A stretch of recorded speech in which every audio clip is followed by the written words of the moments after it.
Upaya perlawanan argumen pihak Suryo CS pasca berkasnya dinyatakan lengkap atau P21 kini resmi dibungkam. Praktisi hukum senior Deolipa Yumara melayangkan 5 analisis hukum maut yang sukses menyekakmat total seluruh pembelaan Suryo CS. Deolipa menegaskan pengumuman P21 dari Polda Metro Jaya sah mutlak demi hukum dan dokumennya sama sekali tak wajib ditunjukkan ke publik. Mematahkan protes pihak tersangka, Deolipa menyebut belum ditahannya Suryo saat ini murni merupakan wewenang subjektif jaksa, bukan karena mereka bebas dari jerat pidana. Terlebih, kasus pencemaran nama baik terkait ijazah palsu ini memang membutuhkan pembuktian material yang jauh lebih panjang dan rumit. Deolipa pun memberi peringatan keras, pelimpahan tahap 2 dan penahanan Suryo CS kini hanya tinggal menunggu waktu. Lantas, sekuat apa analisis hukum Deolipa ini mengunci nasib sang mantan Menpora? Kita bedah selengkapnya.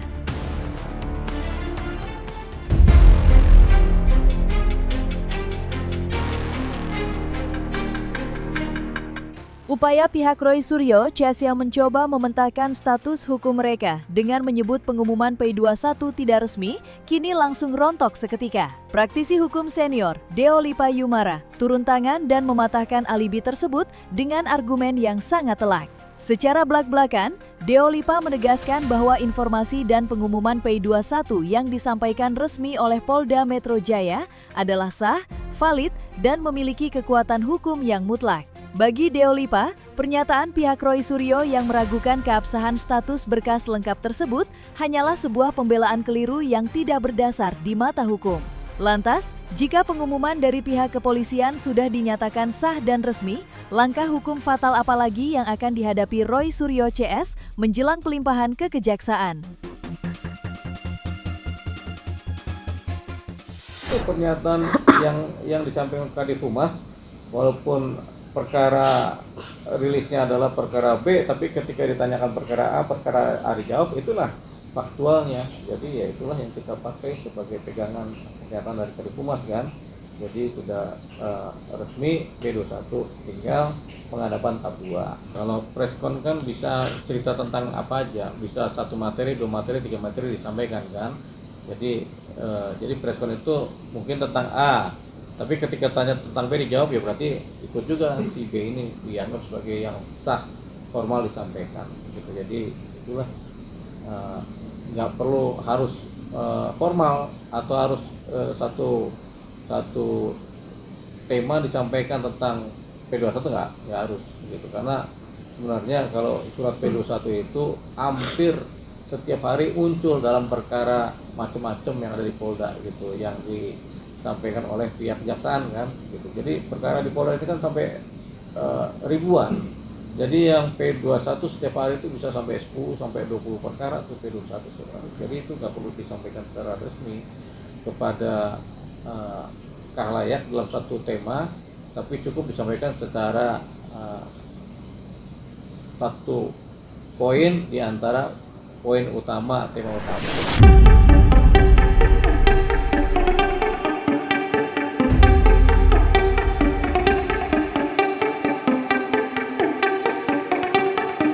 Protes keras yang dilayangkan pihak Roy Suryo CS yang mempertanyakan keabsahan P21 karena suratnya tak diperlihatkan, kini langsung dibungkam total. Praktisi hukum senior Deolipa Yumara angkat bicara dan memberikan skakmat hukum yang sangat telak. Deolipa menegaskan bahwa surat P21 merupakan dokumen administratif internasional yang murni menjadi urusan penyidik kepolisian dan kejaksaan. Secara hukum, dokumen tersebut bersifat intern dan sama sekali tidak ada kewajiban untuk ditunjukkan atau dipamerkan secara terbuka kepada publik demi membuktikan keabsahannya. Bagi Deolipa, tudingan pihak Roy Suryo yang menyebut status berkas lengkap ini dipaksakan hanyalah alibi yang keliru. Lantas, setelah argumen soal surat P21 ini dipatahkan, sedalam apa celah hukum yang kini menjerat Roy Suryo CS menuju meja hijau? Surat P21 itu sendiri nggak pernah disampaikan secara formal kepada publik, makanya nggak ada Kadif Humas Polda Metro Jaya yang kemudian secara resmi menyatakan berkas sudah P21, nggak ada, kecuali ada pertanyaan yang sifatnya dari pihak wartawan secara informal, apa sudah P21, ya sudah lengkap gitu. Tapi suratnya sendiri nggak akan pernah disampaikan kepada publik, surat P21 itu. Oh, Bang, kenapa suratnya tidak boleh diperlihatkan ke publik, Bang? Ya, Sedangkan itu kan surat internal, surat antara jaksa kepada pihak polisi kan, bukan jaksa kepada publik, atau bukan surat dari polisi kepada publik, bukan. Ini surat pemberitahuan dari jaksa kepada polisi, sifatnya hanya dua institusi ini saja yang berkenan tahu gitu. Jadi jaksa memberitahu kepada pihak polisi, ini loh sudah P21. Nah, publik tidak perlu dikasih tahu, tapi pihak polisi bisa kemudian memberikan pengetahuan kepada publik bahwa sudah lengkap berkasnya gitu. Tapi kalau suratnya sih nggak pernah disampaikan kepada publik.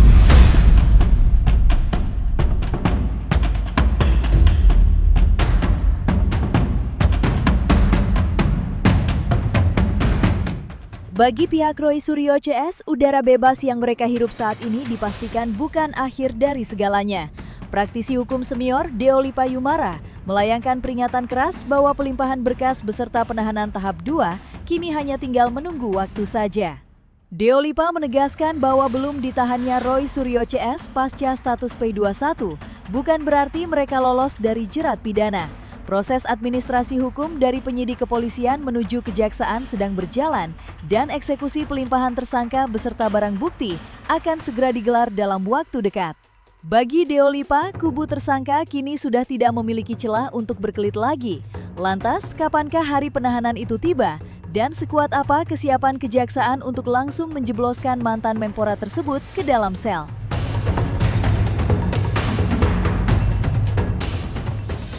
Sebenarnya kalau pihak Polda Metro Jaya sudah merilis resmi mengenai P21-nya Roy Suryo.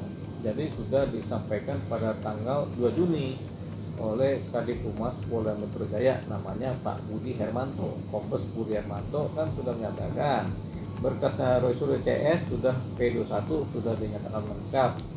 Gitu kan, waktu press conference tanggal 2 Juni kan. Jadi kita masyarakat memakai dasar pernyataan dari Kombes Budi Hermanto sebagai pihak yang berwenang menyampaikan dari Polda Metro Jaya, karena beliau kan Kadif Humas Polda kan. Jadi ya sudahlah, sudah P21, tinggal tahap 2. Tahap 2 nya kapan? Ya tergantung dari kesiapan dari pihak Polda Metro Jaya, penyidiknya memanggil Roy Suryo CS kapan dihadapkan ke kejaksaan. Dipanggil dulu ke Polda, baru barang-barang diantar ke kejaksaan untuk penghadapan pelimpahan berkas penghadapan tahap 2, di mana baik tersangka maupun barang bukti diserahkan kepada pihak kejaksaan.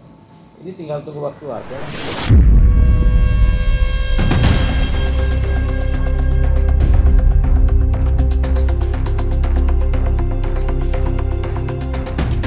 Meskipun berkas perkara mereka sudah dinyatakan, P21 akhirnya terjawab gamblang.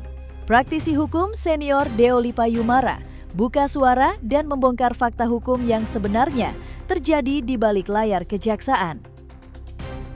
Deolipa menegaskan bahwa belum dijebloskannya Roy Suryo CS ke dalam sel tahanan sepenuhnya merupakan wewenang, pertimbangan, dan putusan subjektif dari jaksa penuntut umum. Menurutnya, publik maupun pihak berperkara tidak bisa mengintervensi hak hakiki kejaksaan tersebut, karena undang-undang memang memberikan ruang bagi jaksa untuk menilai perlu atau tidaknya penahanan segera. Bagi Deolipa, keputusan jaksa ini murni urusan strategi teknis hukum, bukan sinyal bahwa Roy Suryo CS bisa bernapas lega. Lantas, sampai kapan pertimbangan subjektif jaksa ini akan berpihak pada kebebasan Roy Suryo CS? Dan strategi apa yang sedang dipersiapkan tim JPU sebelum menyeret mereka ke meja hijau? Nah, ketika penghadapan tahap 2 ini barulah timbul pertanyaan, apakah akan ditahan apa tidak si Roy Suryo kan, CS kan. Nah itu kan, nah itu tergantung dari diskresi atau kebijakan dari jaksa peneliti atau jaksa penuntut umum nantinya yang akan menilai apakah memang seharusnya ditahan karena takutnya melarikan diri, takutnya menghilangkan barang bukti, atau takutnya mengulangi perbuatannya. Jadi itu kebijakan dari timbang-timbang dari pihak jaksa. Karena rasanya kalau di kepolisian itu dipanggil langsung dihadapkan, begitu. Jadi ketika Roy Suryo CS dipanggil datang ya langsung dihadapkan ke kejaksaan kan. Kecuali Roy Suryo dipanggil tidak datang, dipanggil lagi tidak datang, panggil lagi tidak datang untuk menghadapan, tentunya ya dicari, bahkan bisa ditahan di kepolisian tuh. Jadi tergantung dari itikat dan niat dari Roy Suryo, apakah itu proses hukum secara baik, patuh, atau dia kemudian melawan. Kalau dia melawan ya tentunya ada upaya-upaya hukum lain ya. Salah satunya adalah menahan di pihak kepolisian atau menahan di pihak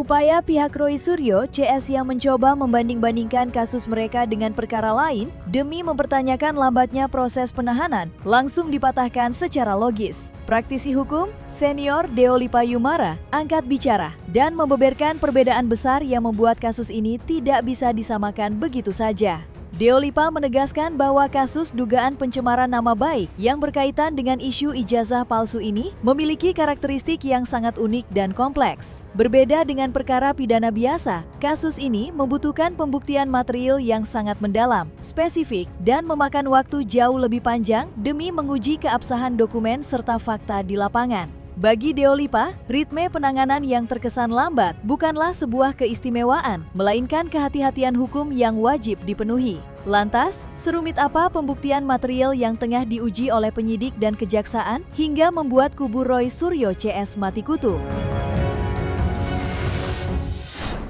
Kalau kasus Sambo itu kan kasus pembunuhan, kasusnya Cyanida juga pembunuhan kan.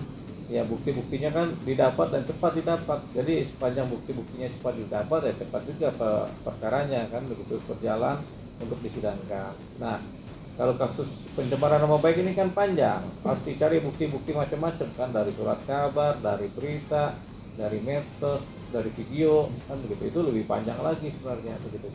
Cuman yang paling penting antar kasus pembunuhan dengan kasus pencemaran nama baik itu bukan perkara yang apple to apple, yang setara, beda. Satu kasus pembunuhan yang mengakibatkan matinya orang lain, nyawa, satu lagi kasus pencemaran nama baik yang menyebabkan nama baiknya rusak orang lain ini, si korbannya kan, jadi tidak menyebabkan kehilangan nyawa, tapi secara kriminal memang berbeda. Ini kasus pembunuhan, ini kasus pencemaran nama baik yang dimana penanganannya juga berbeda juga. Jadi bisa jadi kasus pencemaran nama baik lebih lama prosesnya dibanding pembunuhan, atau bisa jadi kasus pembunuhan lebih lama daripada kasus pencemaran nama baik penanganannya.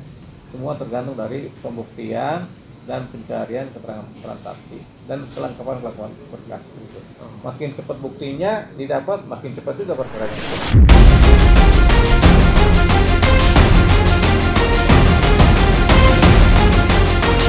Dan jangan lupa untuk like, subscribe, dan juga share channel YouTube Cumi Cumi.